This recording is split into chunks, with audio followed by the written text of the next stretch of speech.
robots at my disposal. So one thing that in the last couple of years I've gotten really fascinated with and had a lot of fun with is I bought a couple of things that I hook up to this vocal microphone, and one of which is a looping pedal, so I can record stuff and then have it play back and add things on top of it, as many guitarists and other instrumentalists do. And the other thing is this vocal harmonizer processor unit, which I basically think of as having lots of different settings that allow me to do things like create the Vienna Girls Choir. Or I also call it the image and heap button. It's basically the same thing. Yeah. So it's attached to this keyboard, and so I can just do things like, where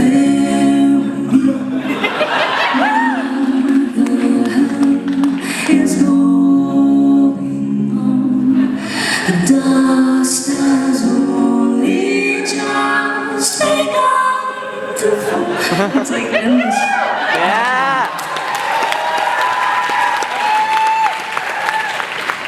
And of course, you could also go further back in time, so we could do so now we come to the end of the road. Yeah. Still I can't let it go. It's so natural. Ooh, you belong to me. Ooh, I belong to you. Yeah. Yeah, robots are fun. So yeah, it magically, takes my voice and multiplies it according to whatever notes I'm playing on the keyboard, and that's fun. So I thought I should write a song with this instrument, since it's so great, and I thought I would write a choral piece that was actually meant to sound like slightly robotic, weird people were singing it. And at the same time, I was doing a summer internship with a group that had access to some marketing database data, and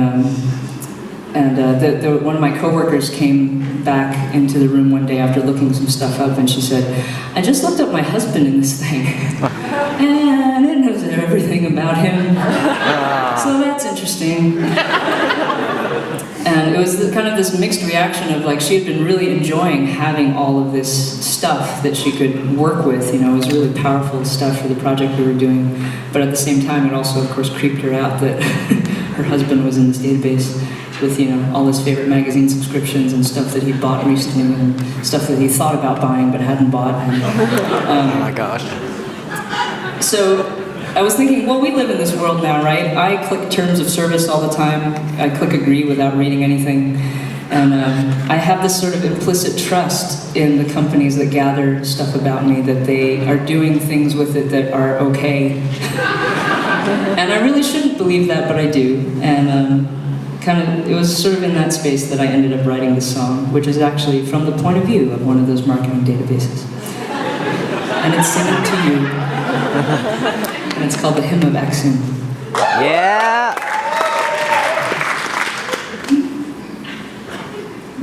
Somebody hears you, know that, somebody hears you know that inside, someone is learning the colors of all your moves.